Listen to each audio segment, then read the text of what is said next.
José María Luna, socio de Luna Sevilla Asesores Patrimoniales, para analizar el contexto de mercado y sobre todo si vemos o no alguna oportunidad de inversión en este contexto. José María, muy buenas. Muy buenas tardes, Marta. José María, seguimos recabando algunos de los principales titulares, mensajes que nos van dejando los bancos centrales. Hoy, en un día en el que hemos visto comparecer a Christine Lagarde en un evento en París y también estamos a la espera de que hable Jerome Powell en el mismo evento que se está celebrando en Washington, en el que también ha participado Bostic de la Fed de Atlanta. Bostic, quien por cierto ha mostrado la nota discordante, por así decirlo, respecto a otros colegas de la Reserva Federal, porque dice que él para este 2022 lo que ve en Estados Unidos son 6 subidas en total, 6 subidas de tipos, supondría una menos que lo que votaron el consenso del Comité de Mercado Abierto de la Reserva Federal y que era lo que nos trasladaba Jerome Powell la semana pasada. ¿Cómo estás viendo todas esas perspectivas, mensajes que van dibujando los bancos centrales? Bueno, los bancos centrales han optado más por luchar contra la inflación que temerle a una desaceleración económica, bien por el contexto en el cual estamos sufriendo como consecuencia del conflicto bélico y también porque venía ya desde el pasado ejercicio, sin la guerra, ya desacelerando, mostrando ciertos síntomas de cansancio algunas economías del mundo.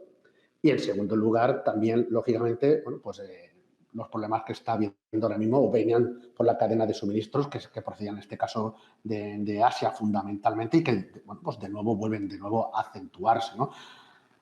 Veo el mismo mensaje, es decir, la Fed tiene, igual que el Banco de Inglaterra, tiene margen para actuar, sobre todo la Reserva Federal norteamericana, por el margen que tiene en cuanto a la fortaleza de su economía y también, por supuesto, al mercado laboral, aunque empieza a haber ciertos síntomas de datos quizás algo menos positivos de los que se venían las lecturas anteriores, ¿no? Y que probablemente sea una dinámica, una tendencia en las próximas semanas y los próximos meses. Muy atentos a los datos de PMI, sobre todo en la parte europea, donde va a mostrar una bastante debilidad frente al mes anterior. En el caso del Banco Central Europeo, bueno, en el caso, habéis comentado del responsable de Atlanta. Si hubiéramos cogido el de San Luis, lo tiene muy claro. Es decir, situaría los tipos de interés en el 3%. Es decir, este todavía se ha desmarcado mucho más, de forma mucho más agresiva, no quizás tan dovish como el responsable de Atlanta. Es decir, dentro del propio seno de la Reserva Federal, tienen claro que vamos hacia un entorno de normalización de políticas monetarias, de tipos de interés más elevados. Hay quienes son más de la opinión de hacerlo de forma algo más gradual, poquito más gradual, y teniendo muy en cuenta los datos económicos para no dañar ese crecimiento económico mundial, sobre todo la parte norteamericana, y otros viendo las lecturas de inflación y ante el temor de que esa inflación vaya a seguir siendo muy alta, que yo creo que de hecho va a seguir siendo muy alta, no le temen tanto a entrar en un escenario de estaflación, mucho menos de recesión económica en Estados Unidos, y están más por la labor de subir tipos. Con lo cual,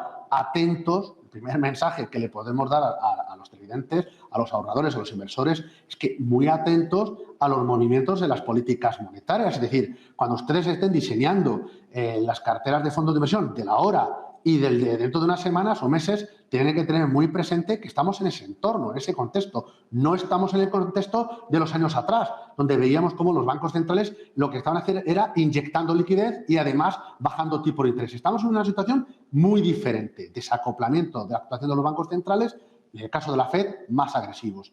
El Banco de Inglaterra, la semana pasada, le ha subido tipo de interés, aunque algún miembro del propio Banco de Inglaterra apuntaba que a lo mejor la próxima reunión se tomara una cierta tregua en función de los datos macro que pudiera haber. Que a mí, sinceramente, me parece en estos momentos, en este contexto, quizás más de sentido común. Y luego está el Banco Central Europeo. El Banco Central Europeo puede decir lo que quiera. Es decir, vamos a ver, evidentemente, claro que su mandato y su objetivo es controlar la inflación. Podría haberlo hecho antes. Y lo decíamos la pasada semana y la anterior, precisamente en este espacio. Ahora bien, ¿tocan estos momentos? Pues no lo sé. Yo creo que es complicado. Es complicado porque tenemos una situación en la cual vamos a ver cómo Europa va a ir a una desaceleración económica bastante acentuada. Los datos que ya apuntaban el ZW alemán de la pasada semana, pues fue una caída bastante brusca. Vamos a ver el sentimiento del consumidor e inversor en Europa, que también va a dar lecturas nada positivas. Los PMI, tanto de servicios como manufacturero, no creo que sean especialmente buenos. Y las condiciones financieras, si las endurecemos, sobre todo para las compañías, en un contexto en el cual muchas de ellas lo están pasando no especialmente bien y además, y esto es muy importante, vamos a un entorno de menor globalización y mucho más localismo, evidentemente quizás Europa, no sé hasta qué punto, en este caso el Banco Central Europeo, va a poder actuar. Actuará, pero yo creo que lo va a hacer de forma mucho más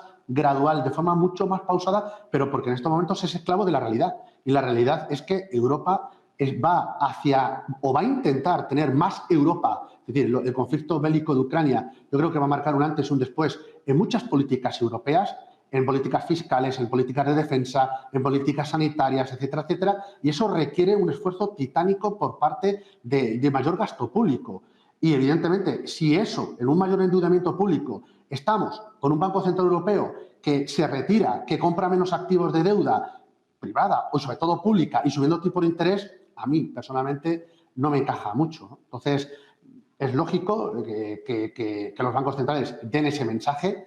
Es lógico que ustedes se preparen para un entorno de normalización de políticas monetarias donde hay sectores que sufren más que otros y, sobre todo, la renta fija sufre más que sobre todo las de duraciones más altas, pero tengan en cuenta que el desacoplamiento de los bancos centrales depende muy mucho de las circunstancias económicas de cada zona. Ahí está el Banco de China, que su política monetaria es totalmente distinta, está a las antípodas en estos momentos, o la pretensión está a las antípodas de lo que va a hacer la Reserva Federal, ¿no? Bueno, muchos mensajes, José María, y luego también tenemos que tener en cuenta, bueno, pues las perspectivas que están manejando los bancos centrales respecto al crecimiento económico, el impacto que puede tener ese crecimiento económico en la guerra en Ucrania. De hecho, pues veíamos cómo Fitch ha recortado ya las perspectivas de crecimiento a nivel global, también en el caso concreto de la eurozona y Estados Unidos. En el caso de la eurozona, de hecho, recortaba 1,5 puntos el crecimiento que había proyectado respecto a la previsión anterior, y en el caso también de las perspectivas de inflación que maneja, dice que en Estados Unidos el IPC podría tocar techo en el 9% este año y que luego se situaría en un medio de algo más del 7%, ¿no? Decías los riesgos de endurecer la política monetaria, unos riesgos que decía Joachim Nagel que han aumentado. El presidente del Bundesbank, miembro del Banco Central Europeo, que es precisamente quien aboga porque haya ya una subida de tipos de interés a finales de este año, una vez ese programa APP termine en el tercer trimestre de este año, que es lo planificado y lo que planea el Banco Central Europeo, tal y como nos decía Lagarde hace apenas 2 semanas. Mientras tanto, José María, 2 cuestiones. Una, ¿cómo capeamos todo este temporal? ¿Cómo manejamos todos esos mensajes a la hora de trabajar nuestra cartera de inversión? Esto por un lado, y por otro, aprovechando que esta semana, mañana se celebra el Día Internacional del Agua, sé que te quería preguntar, cambiando de tema, ¿qué oportunidades de inversión podemos ver concretamente en este sector? Estupendo. Vamos a ver, yo lo que les diría a muchos de los inversores que nos pueden estar viendo en estos momentos, desde mi humilde punto de vista, y a riesgo de equivocarme, yo no creo que hayamos dejado todo lo peor que hemos visto. Insisto lo que decía, yo creo que fue la semana pasada y la anterior, en el cual, y fíjense, hemos tenido un rally en los mercados de bolsa, pero yo creo que es un rally de alivio. Y entonces, quien lo haya pasado muy mal o esté muy mal ubicado en mercados financieros, es decir, que tenga mucho sesgo hacia lo que es sectores más orientados al crecimiento, es decir, que tenga mucha tecnología, que hay que tener tecnología, pero no excesivamente, o aquellos sectores de consumo que pudieran verse afectados, sobre todo por, de nuevo, cuellos de botella, por inflación que no pueden trasladar a sus consumidores, etcétera, etcétera, aprovechen, por favor, este rally para reubicar sus carteras. 1, reduciendo el riesgo. 2, yéndose hacia otros sectores que puedan hacerlo mejor en un contexto de normalización monetaria. Sigue imponiéndose la cautela y sobre todo la prudencia, es decir, ¿entro? ¿Ha cambiado algo? No ha cambiado nada, es decir, seguimos inmersos en un conflicto bélico que no tenemos ni la menor idea de la duración del mismo ni de las secuelas que va a dejar a nivel económico. Las humanitarias son tremendas, pero bueno, económicas también lo están siendo y en Europa va a haber, ya lo estamos padeciendo. Y cuanto más alargue, más lo vamos a padecer. Con lo cual, las revisiones no van a ser al alza de crecimiento económico, van a ser a la baja y eso afecta también a las compañías. Con lo cual, mi consejo es que la liquidez es un activo más y puede estar perfectamente ubicada en monetarios o en productos de retorno absoluto que la dispersión y la gestión activa pueden funcionar bien. Con lo cual, de verdad, mi primer consejo es ese, es todas las subidas que se están produciendo aprovechen, sobre todo los que lo han pasado mal o estén mal ubicados para reducir riesgos. Y aquellos que están bien ubicados y que tienen liquidez, bueno, pues que esperen para comprar, que no sean impacientes. Habrá yo creo, mejores momentos para hacerlo. Se da el conflicto bélico, se da la COVID-19, que se habla muy poco de ella, pero sigue estando ahí, y en tercer lugar se da una normalización de política monetaria. Con lo cual, estos tres factores, al menos por sentido común, es un llamamiento hacia la cautela y hacia la prudencia. Eso no significa estar fuera de bolsa. Hay sectores que lo pueden hacer bien. Agua, sí. El agua, el oro azul, claro que sí. Claro que sí. A mí me gusta todo lo que está muy relacionado con las infraestructuras, puesto que todo lo que es el gasto público va a ir muy encaminado hacia sanidad, va a ir muy encaminado hacia el tema de defensa, va a ir encaminado mucho al tema de infraestructuras, tanto en todo lo que está relacionado con las comunicaciones, pero también con el tema de agua. Con lo cual, un buen fondo de infraestructuras en estos momentos puede ser muy interesante, sobre todo si tiene infraestructuras de canalización de agua o de potabilización de agua. Y luego, si quieren algún fondo de agua como tal, pues bueno, pues tanto la casa Natixis a través de su boutique Thematic o a través de Pictet, en el caso de Pictet Water o en el caso de Robeco, tienen fondos de inversión que invierten solo y única exclusivamente en este oro azul, con todos los subproductos que comprenden. Claro que sí, el agua en un planeta azul es muchas veces lo que es más escaso y lo que más falta, y si no, pues que se lo digan a los ucranianos, que junto con la alimentación, cuando hay bombardeos es pues lo que más escasea, ¿no? Pues José María Luna, como siempre, muchísimas gracias por este análisis. Un placer, buena tarde y buen negocio.